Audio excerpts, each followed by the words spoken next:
towards the side. There you go. Don't.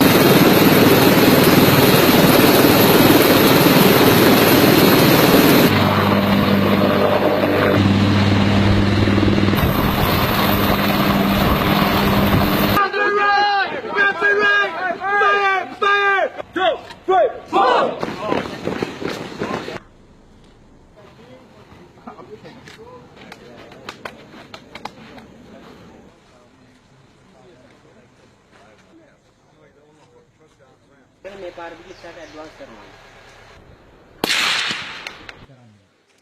तवत समस्यांका मित सहलु rubber यात्रा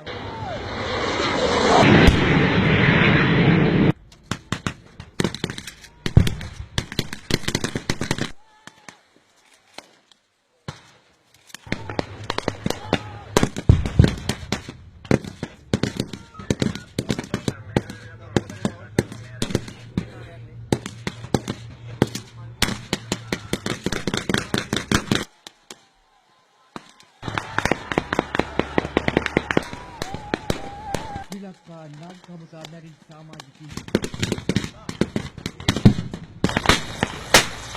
गुडगी visit सपे but jacket नहीं होता है कि बनी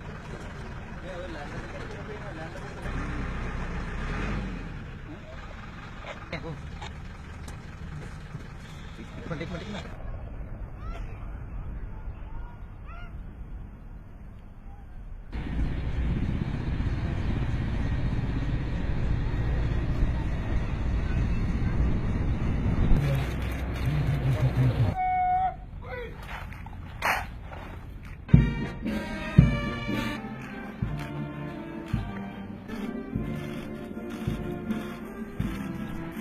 පළඳනා පැළඳීම ස්කරීන් සහ නාවිකයන් 144 between commanders of the Navy, Vice Admiral R.C. Vijayaratne and ප්‍රධාන වශයෙන්ම මගේ රජය බලයටපත් වීමෙන් පසුගිය අවුරුදු දෙකක කාල සීමාව විදේශීය රාජ්‍යයන් මිත්‍ර රාජ්‍යයන් එක්සත් ජාතීන්ගේ සංවිධානය ඇතුළු සියලු ජාත්‍යන්තර සංවිධාන අපේ රටට සහ ආරක්ෂක හමුදාවලට පැසසුම ගෞරවය ලබා ගැනීමට ගත යුතු පියවර රාශියක් මම ගනු ලැබුවා.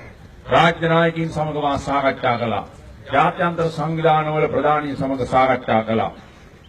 අපේ නැවතී තිබුණු ප්‍රධාන වශයෙන්ම අපට වඩා සංවර්ධනයෙන් තාක්ෂණයෙන් යුද කටයුතු වලින් උසස් තත්ත්වයක උසස් ප්‍රමිතියකින් තිබෙන රටවල් වල අපේ හමුදාවලට අවශ්‍ය පුහුණු වීම ලබා දීම ප්‍රධාන වශයෙන්ම ඉතාමත් ප්‍රබල රාජ්‍යයන් විසින් නැවතිලා තිබුණේ.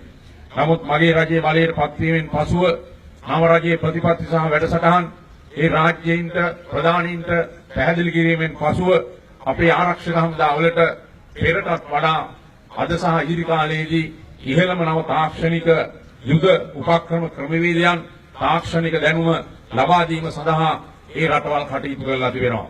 අද මේ ස්ථානයේ ශ්‍රී ලංකාවේ සේවය කරන ඇමරිකානු තානාපතිතුමා සිටිනවා. විශේෂයෙන් මම ස්තුතිවන්ත වෙනවා ඇමරිකන් එක්සත් ජනපද රජය අපේ ත්‍රිවිධ හමුදාවලට ප්‍රධාන වශයෙන් අවශ්‍ය නව විශේෂඥතා උහුණුවීම් ලබා දීම සඳහා කටයුතු මේ වන විට නැවතත් අලුතෙන් ආරම්භ කරලා තිබෙනවා. නාවික හමුදා ශේෂ්ත්‍රය පිළිබඳව ජාත්‍යන්තර වශයෙන් ගත් විට ඇමරිකා එක්සත් ජනපදයේ තිබෙන්නේ ඉතාමත්ම විශිෂ්ට වූ තාක්ෂණික දැනුම. ඒ ඉතාමත් ඉහළ උසස් විශිෂ්ට තාක්ෂණික දැනුම අපේ නාවික හමුදාවට පුහුණු වීම සඳහා ලබා දීමට ඇමරිකන් එක්සත් ජනපද රජය සහ ඒ වගේම ඇමරිකන් එක්සත් ජනපද නාවික හමුදාව අප සමග එකගත්වයේ පළ කරමින් ඒ සඳහා මේ වන විට කටයුතු කරගෙන යනවා. ඒ නිසා ඇමරිකන් එක්සත් ජනපදයේත් අනිකුත් අපිට පුහුණු වීම ලබා දෙන ප්‍රධාන වශයෙන්ම ඉන්දියාව, පාකිස්තානය, චීනය, එංගලන්තය, ජපානය මෙවැනි රටවල් සහ ඒ සඳහා සහයෝගය දක්වන අනිකුත් සියලුම විදේශීය මිත්‍ර රාජ්‍යයන්ට මගේ ගෞරවනීය ස්තුතිය පුද කරනවා.